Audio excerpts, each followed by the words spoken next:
Assalamualaikum warahmatullahi wabarakatuh. Jumpa lagi dengan saya Ibu Nirwana Pujiastuti dalam Mapel Sejarah. Semoga kita dalam keadaan sehat dan selalu lakukan protokol kesehatan bila kita keluar rumah. Oke, kesempatan kali ini kita akan melanjutkan pembelajaran pertemuan sebelumnya, yaitu kehidupan manusia dalam perubahan dan berkelanjutan. Kita tahu bahwa di dunia ini tidak ada yang sempurna, selalu berubah, selalu berganti, selalu berkesinambungan. Jadi konsep keberlanjutan itu selalu berkaitan dengan yang namanya perubahan. Nah, perubahan sendiri mempunyai beberapa faktor. Yang pertama adalah faktor internal, yaitu faktor yang datang dari masyarakat. Yang kedua adalah faktor eksternal, faktor yang terjadi di luar masyarakat. Dan faktor yang ketiga adalah faktor penghambat. Mari kita bahas satu-satu. Yang pertama adalah faktor internal. Faktor internal itu faktor yang terjadi karena adanya perubahan dalam diri masyarakat sendiri. Yang pertama adalah faktor bertambahnya penduduk. Pertambahan penduduk ini akan menjadi faktor penghambat dalam perkembangan bila tidak diatasi dengan benar. Maka pemerintah pernah melakukan program transmigrasi agar tidak terjadi penumpukan pertumbuhan penduduk di satu tempat. Program transmigrasi ini dilakukan untuk program pemerataan penduduk agar kesejahteraan mereka, kemandirian mereka juga akan lebih terjamin. Yang kedua adalah adanya penemuan-penemuan baru. Penemuan baru ini terjadi karena adanya perkembangan pola pikir manusia yang tadinya tidak sekolah, kemudian sekolah, ya. Jadi pengetahuan mereka bertambah. Penemuan baru dibagi menjadi dua, yaitu discovery dan intention. Discovery ini adalah penemuan baru yang sudah diakui oleh masyarakat dan kemudian digunakan oleh masyarakat. Contohnya adalah penemuan mobil. Penemuan mobil yang pertama itu suaranya masih gembeluduk, ya, memekakkan telinga. Nah, setelah mobil itu diakui oleh masyarakat dan diyakini bisa untuk membantu aktivitas, kemudian dikembangkan lagi, yaitu namanya invention, ya. Ini adalah pengembangan dari discovery, yaitu setelah suatu produk itu sudah bisa diakui oleh masyarakat, dikembangkan lagi menjadi sebuah benda yang lebih bermanfaat dan lebih sempurna. Sekarang mobil itu kita tahu suaranya tidak terlalu memekakkan telinga, ya, sudah halus gitu, ya. Oke. Yang ketiga adalah konflik dalam masyarakat.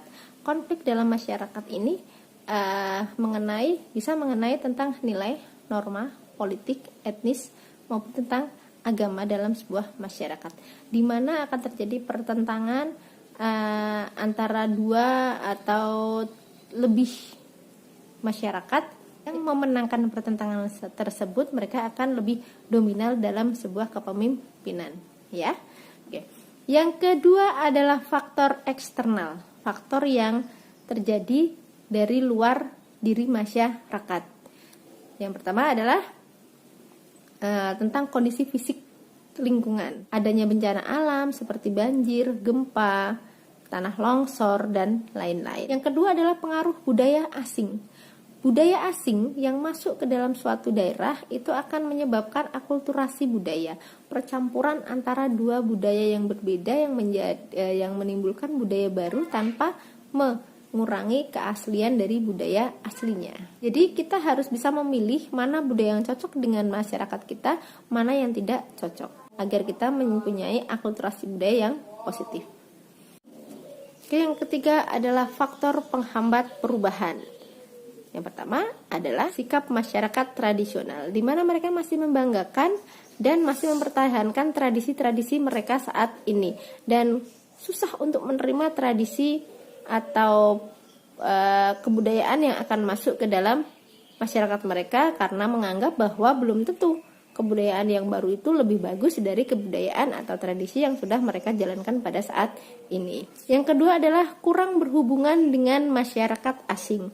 Biasanya terjadi pada masyarakat terasing, di mana mereka kurang mendapat pengetahuan lain selain pengetahuan atau tradisi yang mereka jalankan pada saat ini. Dan yang ketiga adalah adat dan kebiasaan.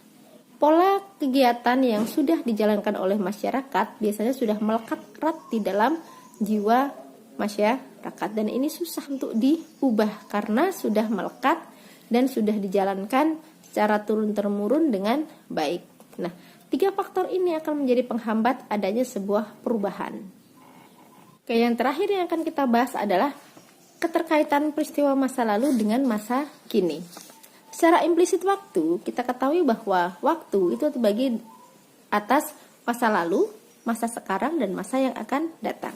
Nah, dari dimensi waktu tersebut, kita bisa menyimpulkan bahwa peristiwa masa lalu tidak hanya terkait dengan masa sesudahnya, tetapi juga akan mempengaruhi urutan peristiwa masa yang akan datang atau masa selanjutnya. Dengan demikian, segala sesuatu yang ada pada masa kini adalah produk perkembangan masa sebelumnya.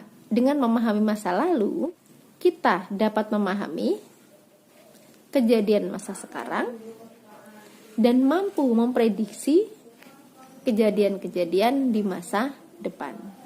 Oke ya, kalian sudah paham sekarang?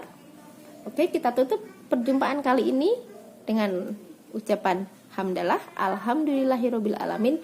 Semoga bermanfaat. Wassalamualaikum warahmatullahi wabarakatuh.